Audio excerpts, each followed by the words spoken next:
Hi everyone, welcome to this week's Paideia in the Know. I'm so excited to have my dear friend Lanae here with us. This is going to be so great.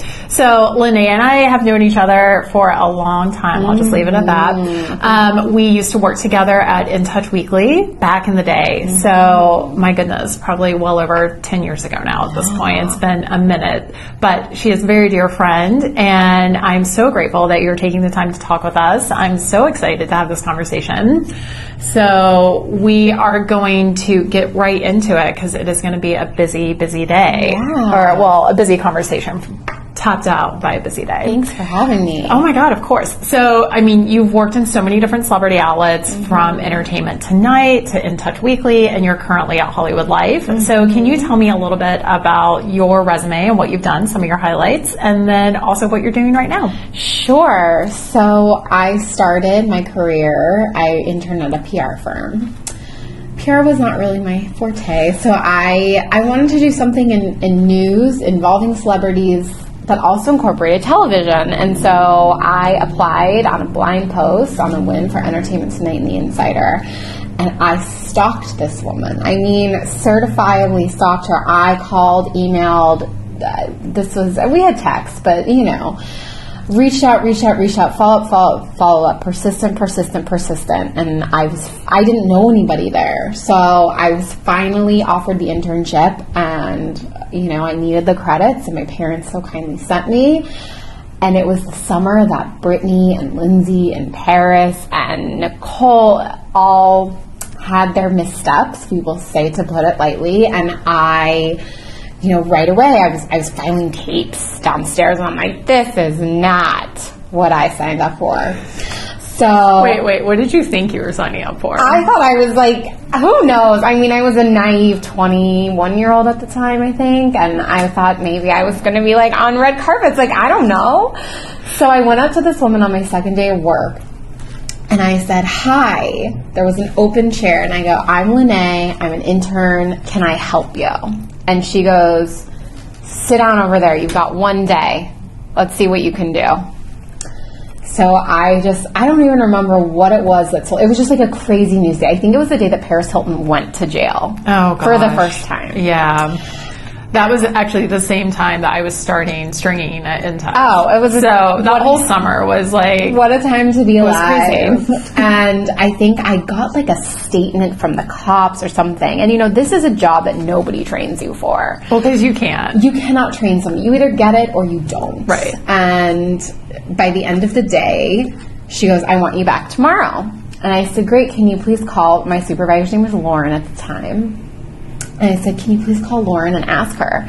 So she called Lauren and she goes, hi, I want that girl. I want her to be my intern this summer. And so she goes, have phone Lauren. She goes, okay, Lauren said, no problem. And I'm like, oh my God, I'm out of filing tapes. Anyways, to this day, shout out to Samantha Jacobson. She is still my mentor. I love her dearly. And, you know, I learned the ropes. I learned a lot. As an intern, I booked the first interview with Paris Hilton out of jail. So good. And then from there, you know, I had someone tell me that I belonged in magazines and somebody helped get me an interview at Us Weekly. And then I applied for something at In Touch Weekly, and the rest just kind of became history. And I worked my way from club reporting to carpet reporting to I am now a senior reporter at HollywoodLife.com, which is an amazing company and brand under the Penske Media Corporation, PMC umbrella. And I'll be here a year in October. I spent a decade at the Bauer Publications, In Touch, which then merged with Life and Style and acquired Closer, and now I'm here at Hollywood Life, and that is it in a nutshell. So good. Two takeaways from that. Number one, your persistence, because I think that's what makes a great reporter. You can't train for the job, and nothing can prepare you for it.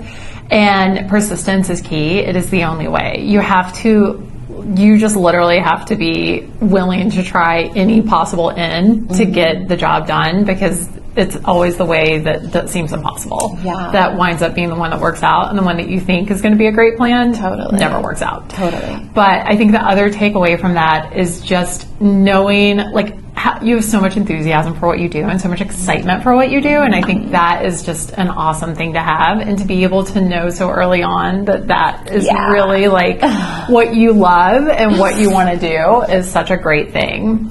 So I would love to kind of jump off that and talk a little bit about interviewing. So a big part of your job is interviewing, and maybe not even formally interviewing like we are today, but doing interviews quickly and getting information from people. Sure. So I would love to know what, in your opinion, makes someone great to interview? What's an interview that you do and you're like, yes, this person gets it and I love them? So I think you want to make the person you're chatting with feel comfortable. I interview people from, I don't need to do any research because I know their story inside and out, to somebody that I've never heard of and I don't know what they look like. I always know that I have done a really good job if I can evoke that emotion out of someone. Yeah. Making them cry, making them scream. You want to get someone to open up to you, but what you need to do is to make them feel comfortable. And sometimes with a perfect stranger, like, how do you do that? You know what I mean? That can be challenging, but, I think really just evoking that emotion and letting them trust you, which is scary. I mean, trust is a scary thing, let alone for someone that you don't know. No, totally. So that would be my best advice to somebody is, do your best to let them trust you, and you're telling their story. Right. So you have to, really do that. I will never forget, I interviewed Jordin Sparks years ago, right after Whitney Houston passed, and they did, I can't remember the name of the movie that they did together now, but anyways, we're on the set of this. She was shooting a cover for Women's Running magazine or something like that. Shout out to Victoria Varela if you're watching for setting that up for us. And we were piggybacking off of it, and I remember it was really very shortly after Whitney had died, and she just lost it talking about Whitney to me, and she's like, I have not gotten this emotional, and I've been talking about it, and I left there being like, you know what? Did my job. Yeah. And it was a great piece, and it was, she was telling me all these like amazing stories and this, and that, we had met a couple times over the years, but like, I'm not her friend. I don't know her. So it made me feel great that she felt comfortable enough to open up to me. And that's just one of several examples that I could give. Well, a lot of our viewers who watch are starting their own companies or building up their own brands. What are some common missteps that you see when you're interviewing someone that they make that you're like, oh, and I can think of a few off the top of my head, but just like kind of common mistakes. A mistake. Listen, I feel like with any job or any brand or any launch, like it's all trial and error, and you're gonna make mistakes, and mistakes are okay. And patience and persistence, somebody told me this once, it's like you don't want to lay all your cards out right away.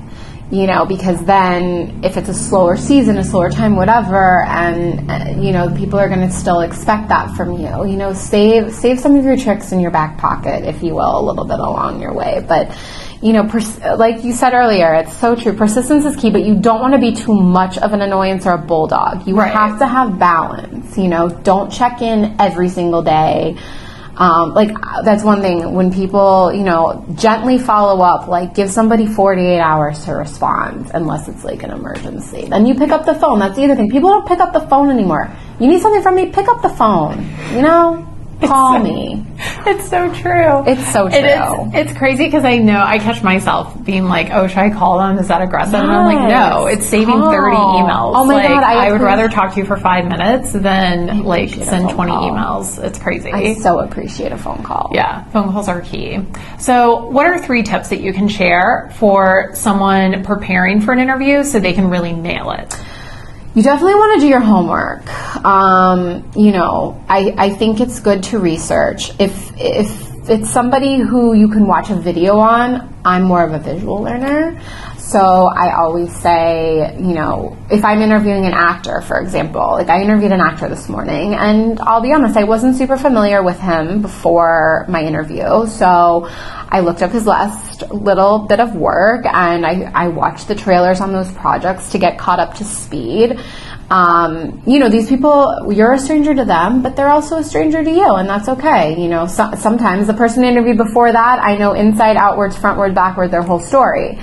So, of course, you're a little bit more comfortable doing those interviews, but you need to treat them all the same and act the same, like you know exactly what you're doing. But yeah, I would definitely say do your homework, but I also believe in not doing too much homework, because you're going to go in there with like 12 questions, and they may go off on a tangent during question 2, which will lead you to 5 more questions that are not on your piece of paper.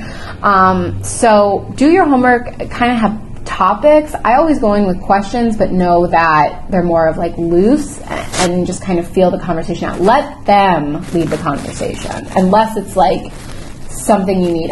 When I'm putting questions together, I always think of what is going to be the best headline to sell this story.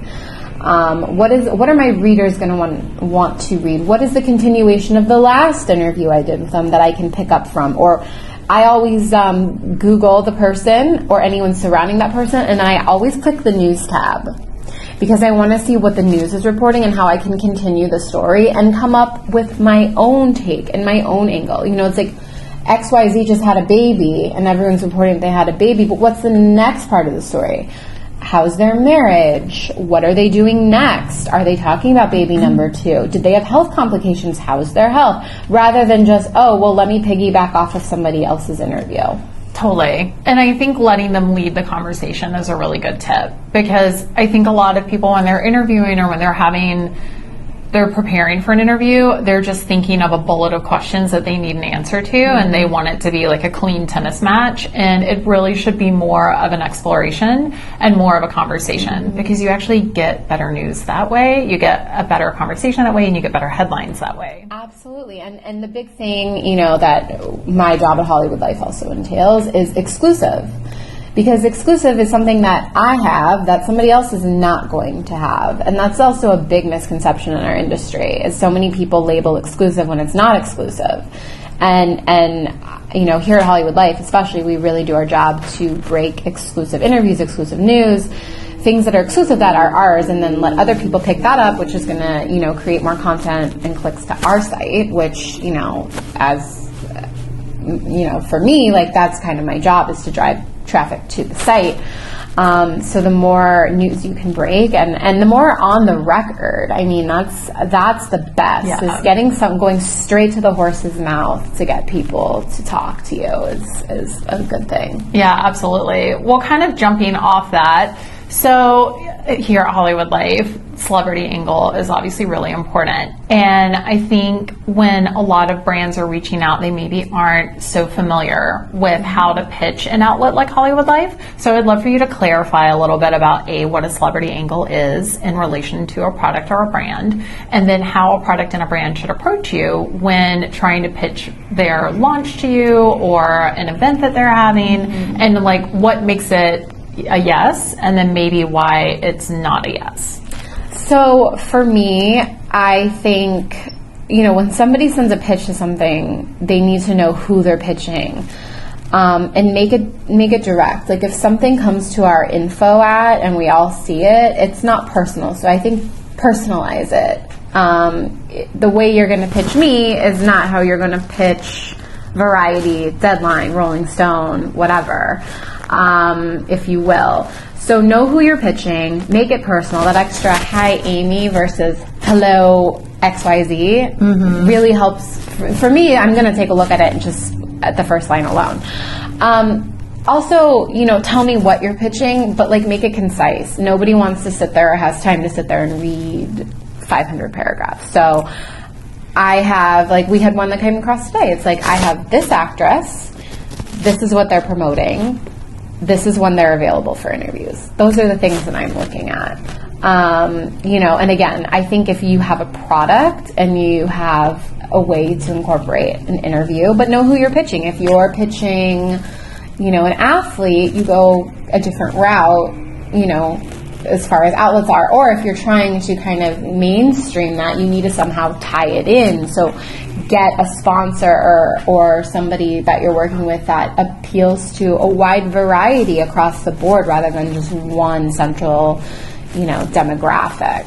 Yeah, totally. And, I think also knowing that the outlet is rooted in celebrity news and pop culture means that those angles are really important when you're pitching. So instead of just being like, oh, we have this great bikini, it needs to be like, oh, we have this great bikini as seen on ... Totally. Preferably with pictures of said celebrity in said bikini. Yeah. Because that is what allows you to open the door to conversation about figuring out a way for coverage.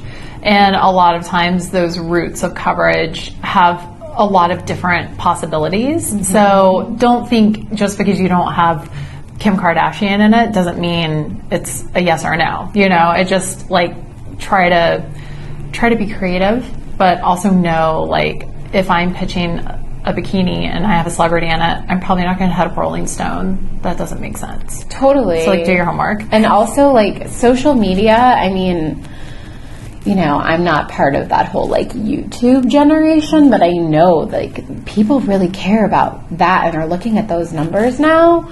I know we do a lot, and it's so funny because I constantly am asking, the very amazing, well-versed, skilled younger people on my team who are part of that generation to help me learn who and why and whatever, and I'm so fascinated by it because I'm just what, who?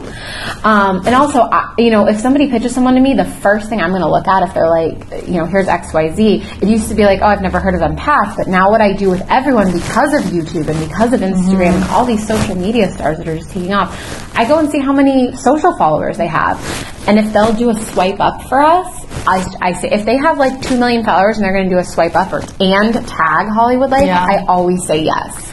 And I think that's actually a really great point, and actually kind of brings us to our next question. So if a brand has not been able to get a celebrity under contract with them yet, what are some other possible routes to get a yes on coverage? And I think that is key. That's perfect. Aligning with people who do have a big impact and a big following and are willing to do a swipe up and a tag helps you organically grow your audience. Totally. Even in a way that sometimes celebrity partnership can't do, because it's such a different relationship on social. Totally. It's amazing how much social media has taken off, and we didn't have that, as reporters starting out in this industry, oh my God, no. I couldn't, see where anybody was having dinner the night before or who could have posted from Twitter. We had to dig. We had to work hard. I remember being BBM friends with, Kim Kardashian and, all of those girls, and Kim... This is 1,000 years ago.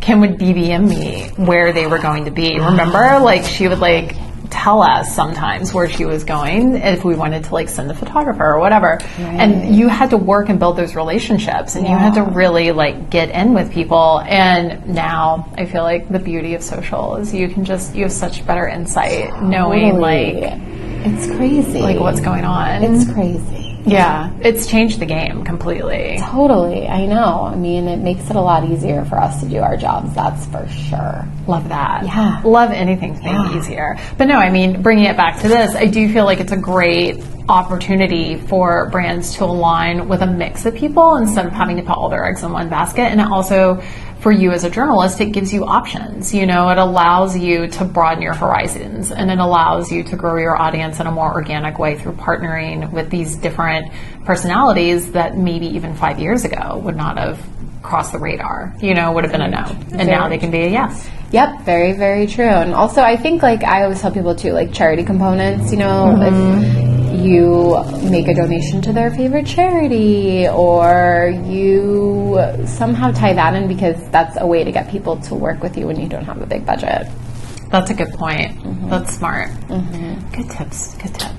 So in your opinion, what constitutes a win for a brand and a win for you guys when you're partnering with someone? So let's say you are going to work with a brand for coverage and you're attending the event, you're going to cover that event as a member of the press. How do you look at those posts and that that work that you've put in and determine whether or not it was like a good use of your time and your investment?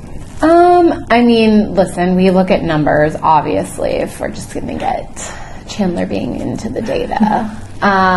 You know, I always think too, it's like when you see other people kind of starting to pick up your stories, that's when you know, like when you go viral, that's when you know you've really, really, really got something good on your hands.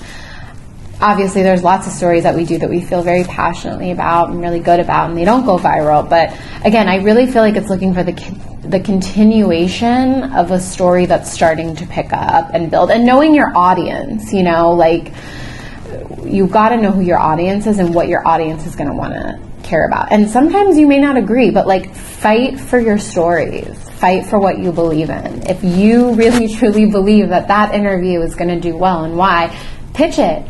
And be passionate about it, because if you're really passionate about it and know what you're talking about, they'll listen to you. That's kind of what I would suggest. I like it. I think that's great advice. Well, is there anything that we haven't covered that you want to touch on while we're here? Oh my goodness, I don't know. I mean, go to HollywoodLife.com, read my stories. Yes. You know, we got some good ones coming up. Always do. News is always churning and churning, baby. Love it. Never a sleepy day here in Los Angeles. Never a sleepy day. No, I've knocked out 2. Had a photo shoot, a phone interview, and it's not even 1 o'clock yet. Love it. Busy day. Busy day. Well, thank you so much for joining us, and thanks for dispelling some of the mystery around celebrity journalism for us, because I feel like there's a lot of confusion, and I think a lot of people think that you just make shit up, and that's not the case. No. I think they literally think you sit in a room by yourself and just like type things. It's so hard too, because, you know, I mean, I've been doing this now, I started in 2007. What's this? So this is 12 years in this industry. So also, you know, I try to tell people too when they ask for advice, like, don't sit at your desk. The best way to go get your stories is get out there. Yeah. Go meet people. Go cover carpets. Go have coffees. Go take your lunches. And that, you know, when people are like, oh, how do you get sources, whatever, that's how. You know, and again, it's getting people to trust you, and also getting people to come to you when they have something, because there's so much competition out there. Be good to your friends and your sources, and just always be on your toes. You never know, you know, what you're going to see and what you're going to hear. And, you know, it's also like you want to lead with emotion and think of how someone else, you know, would feel when you do have certain news to break, or when you're telling their story. You know, when you're telling a really good story and you think you can share with the world, and everyone's going to want to see it and read it. Yeah. That's awesome. It's super exciting too. Yeah. It's a fun job. It is a fun job. Well, thanks again for taking the time. It was such a pleasure. Oh, thank so you, glad I got to see you. So you fun. too. Thanks for having me. And thank you guys for tuning in as always. So much fun. And I'll see you guys next week. Bye. Bye.